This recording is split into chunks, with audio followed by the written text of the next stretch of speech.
treasure gold. Okay. Well, thank you for being so patient to wait for this last fireside chat.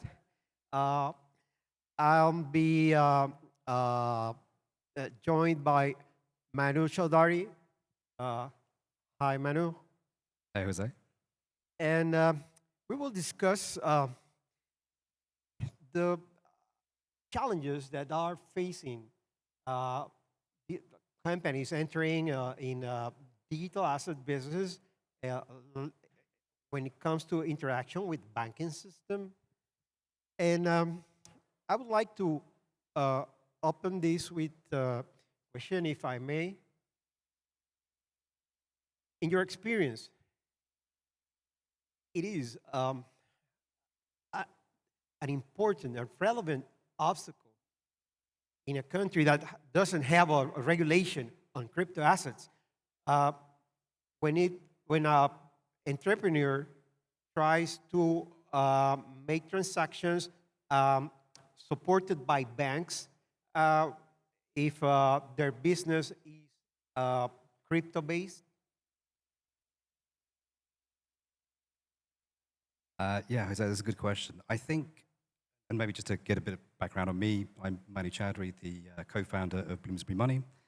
And prior to joining the world of banking and digital assets, I spent 20 years working in traditional finance in sales and trading for a couple of UK investment banks. And I think your question is very valid because you have, on the one hand, wonderful digital innovation, and on the other hand, a huge resistance in the traditional banking world. And the problem is that no matter how much you innovate in the blockchain space, ultimately you still need on-ramping and off-ramping into fiat. Because quite frankly, we have to pay bills, we have to settle invoices, we have to pay our taxes, which certainly in the UK you cannot do in crypto. The most impact we've had with the banks have been to educate them. So if you take a step back and look at what are the problems or why do they see digital assets as such a scary issue? It's because they don't understand the asset class. They think that all digital assets are this anonymous internet money only used by criminals.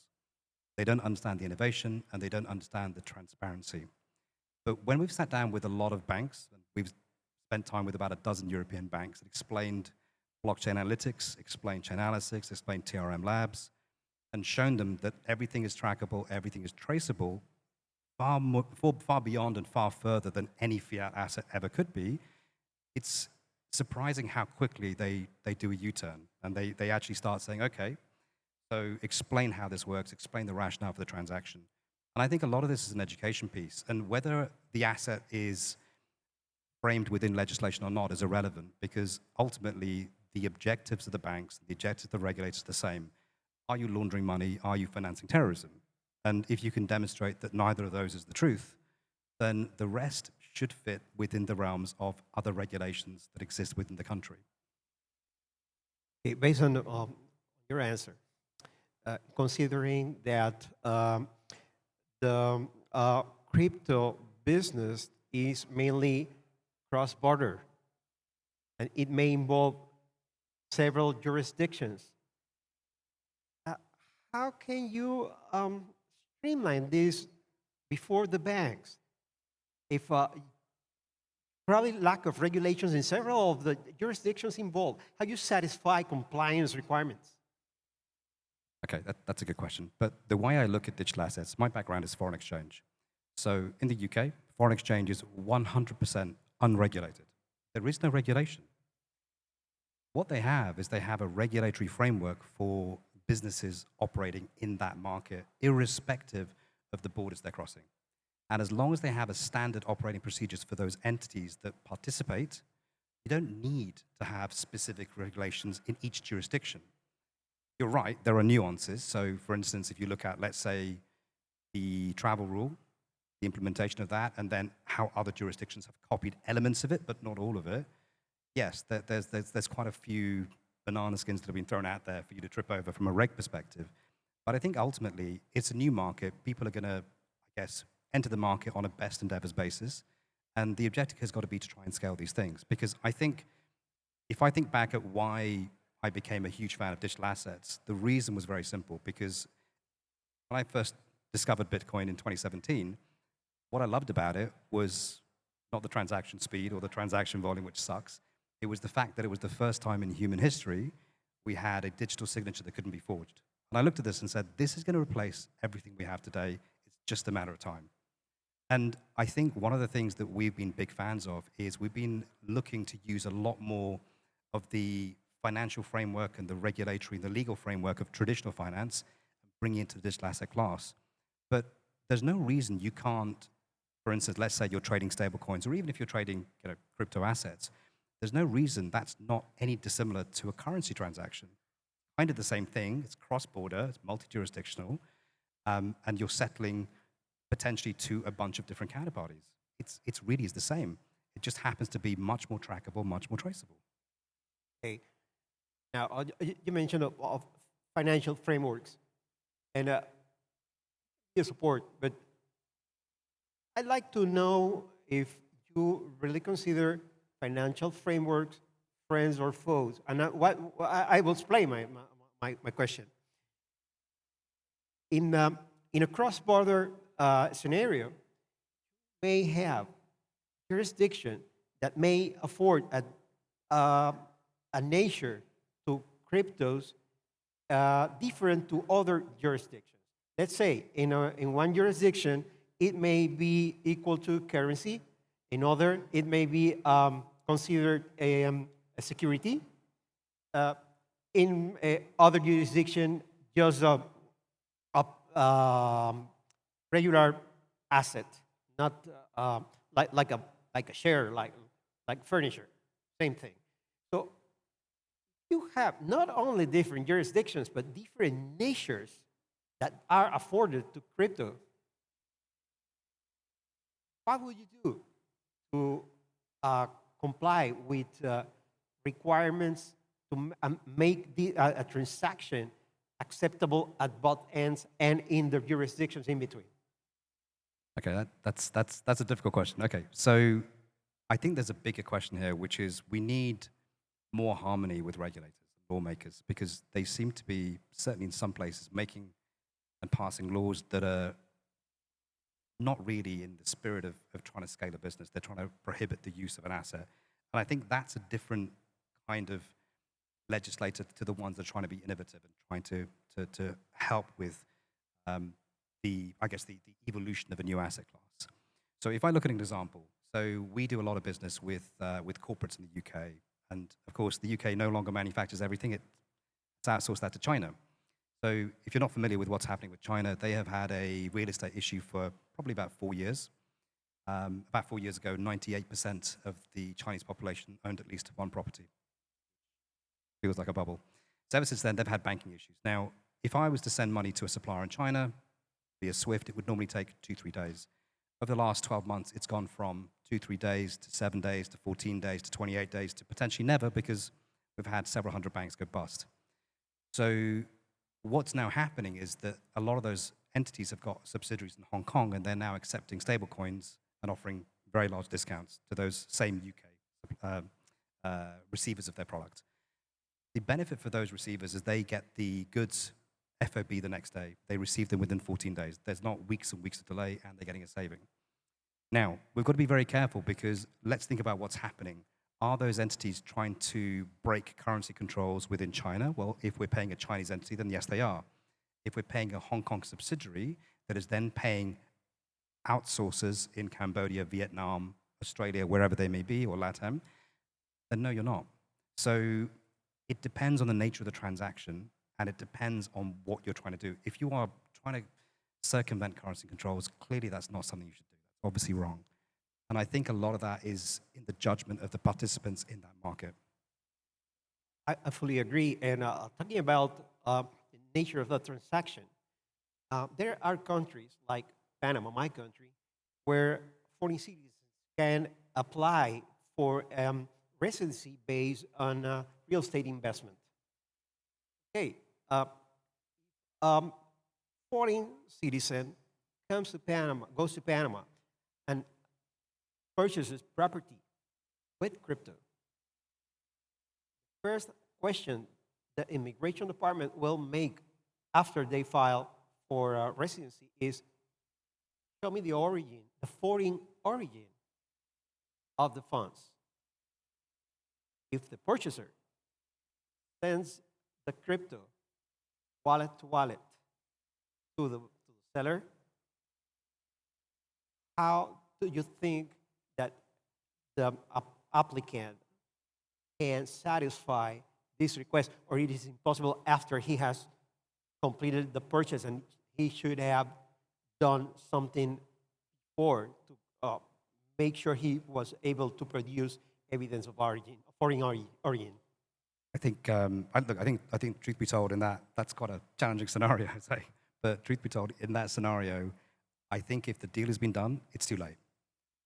If you were to set that deal up in such a way that you, and again, Panama's famous for setting up trusts, use, let's say, a trust structure, you'd be then able to evidence the provenance of the inbound digital asset and the outbound digital asset if it was used or if it was off-ramp to dollars, for instance.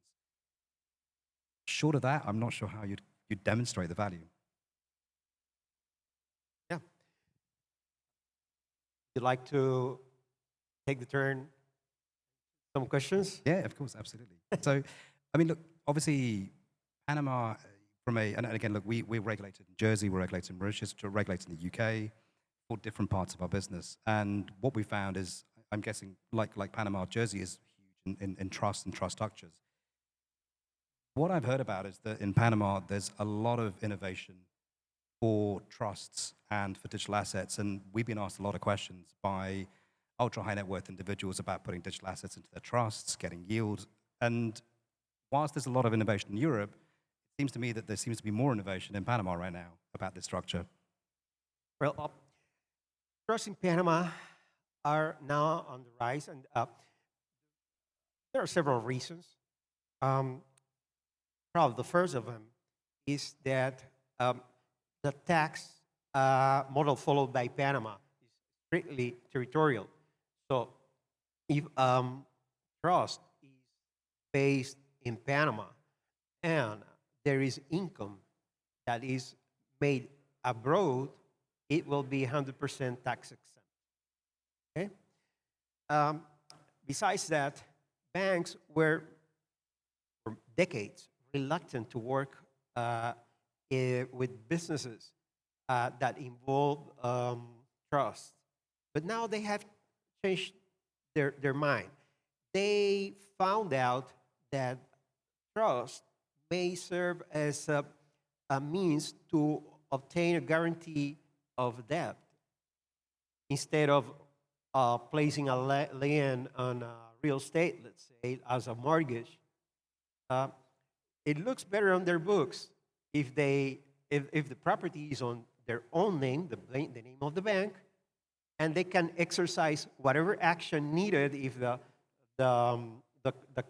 bank client falls in delinquency, instead of having a mortgage and having to pursue a court case to exercise the rights on their mortgage. So is giving trust a different perception now in the financial sector, and it's also a regulated business.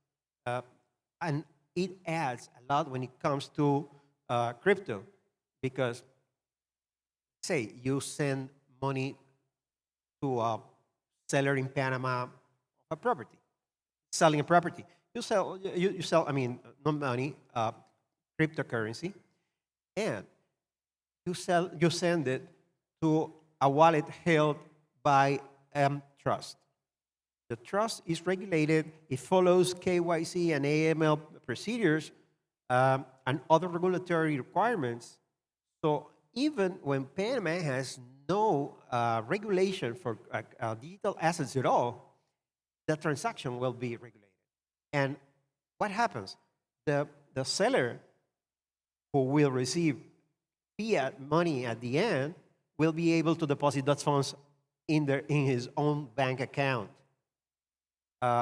as opposed to when they disclose that they only receive on a wallet-to-wallet transaction. They can justify that every regulatory and compliance step has been followed because the trust will guarantee that. The trustee will guarantee that. So it's a new way to use trust not only as a guarantee, but also as a financial vehicle to make feasible these transactions combining crypto and fiat. So I think the second portion of that makes a lot of sense. So effectively what you have by using that process is you have a demonstrable source of funds for the off-ramp into fiat, which is brilliant. But just a quick question about the structure before. You were talking about how if you have a real estate asset within a trust, the benefits of that. Could you just explain that again in terms of the benefits of having a real estate asset within the trust rather than having an external asset that the bank has a lien against? Well, the credit is privileged, so whatever the obligations that the trust is guaranteeing, these assets, crypto assets, real world assets, they will be protected from legal actions from third parties. So this is the main benefit you get. Okay, that's really interesting. So it sounds like you've thought quite long and hard about optimizing the structure. And I think, look, I like the way that you're adhering to the AML process and the KYC, KYB, which then means that you're right, irrespective of the fact that there may not be legislation, there's a framework that is acceptable to pretty much everyone. But when it comes to framework, you need to identify the nature of the transaction, the underlying transaction, as you mentioned, because if it's a loan between individuals, there is almost no framework applicable other than the trust itself. But if it is used within bank transactions or securities transactions, there will be combined frameworks. So the usability and the benefits and the requirements may change depending on the nature of the buying transaction. Okay, that makes sense. And what's the appetite for banks in Panama in terms of their appetite, the risk appetite, sorry, for digital assets within this kind of structure? Well, traditionally, they were very conservative about this. Lately, after the announcement of a few banks entering into deals involving risk capital, involving venture capital, they have started to make a shift. And now, even there has been an announcement by one of the two government-owned banks in Panama, Caja de Ahorros. They have just announced that they will soon be accepting crypto. They will offer an account that they will accept crypto from individuals. This is something that requires a trust. Not even trust, an escrow. Not even an escrow. Because banks cannot accept in an account something that has no specific nature as a currency, and crypto does not have that nature afforded by law because there's no regulation in Panama. So the appetite is increasing now. They are starting to see opportunities in being involved in receiving crypto and acting as financial intermediaries to finance through venture capital or even private financial transactions between lenders and entrepreneurs. So hang on, let me get this straight. So if you have, let's say, $1 million of USDT, the bank won't look at that as an asset, but if the million is held in the trust and the trust has a value of $1 million, you can lend against the value of the trust? Yeah, you can do that. That's pretty awesome.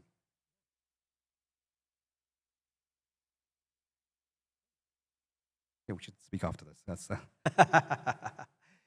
Well, uh, it's important to bear in mind that whenever you are dealing with a trust, uh, you need to take in account the um, the way that the trust is configured, because digital trusts, let's say, based on smart contracts,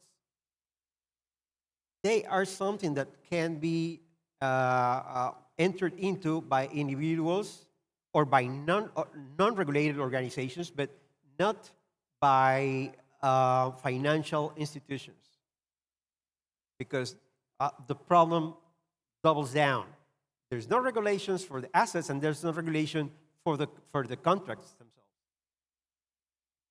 So it's every step you go further with new technologies and combined with trust, uh, there are more and more challenges that are arising. But fortunately, the banks, as I mentioned, they have now a very positive approach on. and I think that's the key thing. I think it's winning over the banks. I'm Once, sorry. it's about winning over the banks. Once you win over the banks, that's how the market can grow. Well, I think these are times of change, and things that we thought that were not possible, that were unthinkable recently, they are now becoming possible. Uh, New technologies will make more and more possibilities of business between consumers, between individuals, companies, without the need of a bank or a financial intermediary. So there is a need to adequate frameworks to allow uh, uh, figures like trust uh, to be used in a safe way and in compliant way. And this is probably what the times are now offering. Probably should be careful about disintermediating banks. That might not be very well received. Sorry? We probably need to be careful about disintermediating banks, though. That might not be well received by traditional finance. I Oh, can't. Sorry. no, I was saying we probably should be careful before they jump on the bandwagon of digital assets to disincentivize them by moving them out of the equation. So look, banks, I think, have a very important role to play in all financial transactions. And yes, you're right, there probably will be a point in time where they will be less necessary, but I think that's going to happen sometime in the future. Yeah.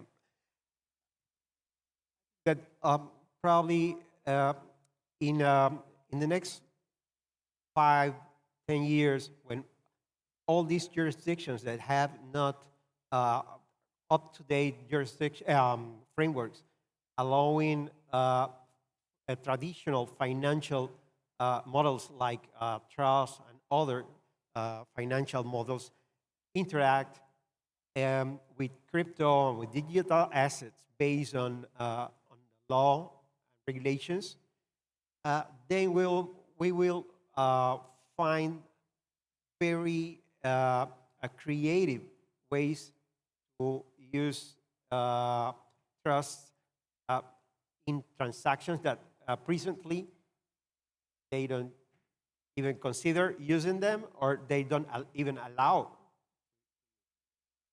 when it comes to banks. I mean, Yeah, but I think though what you can do with some of these things. So we've been working with a couple of banks on digital bonds, and whilst the digital bond is not really defined as a new asset, you can use the existing securities framework for that digital asset because certainly in the UK we have this dematerialized securities law, which means that a digital representative can have real world recourse on an asset.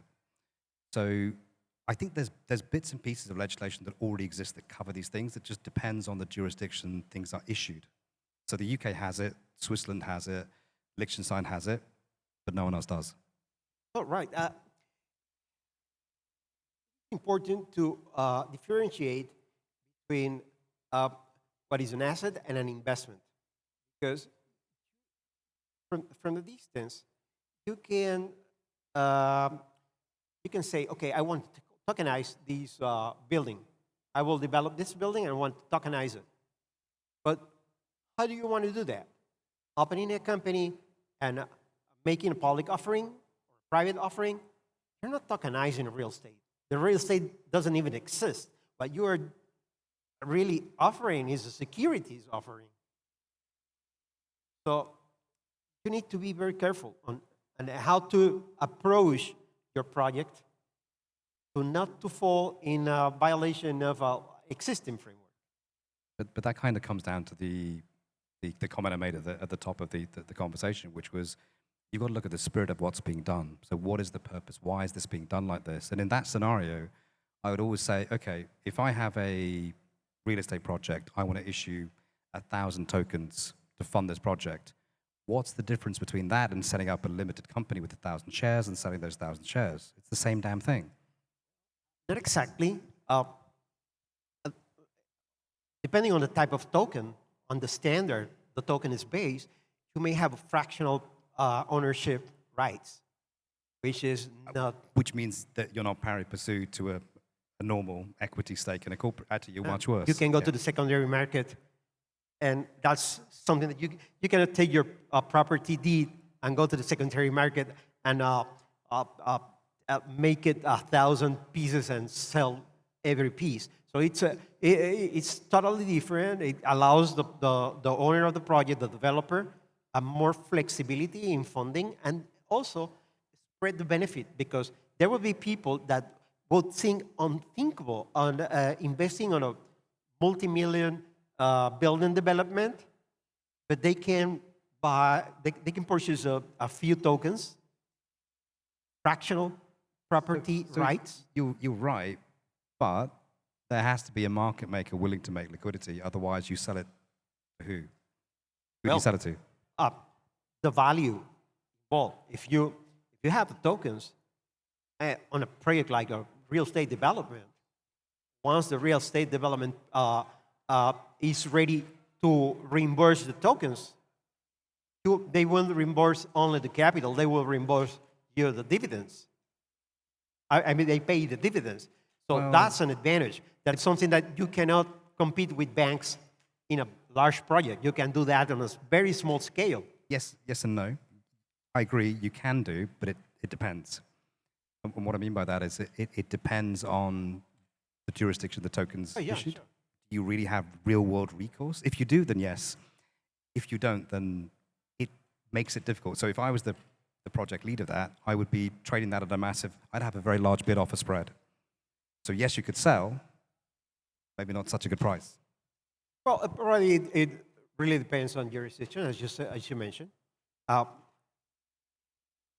even jurisdiction that don't have a legal framework, you can do that based on existing frameworks if you are very careful in finding a model that is under regulation.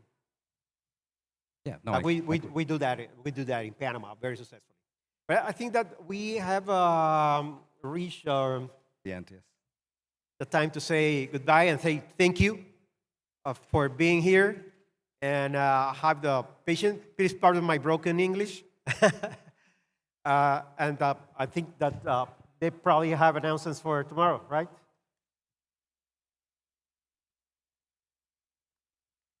Thank you. Thank you. Thank you. My sorrow into treasure gold.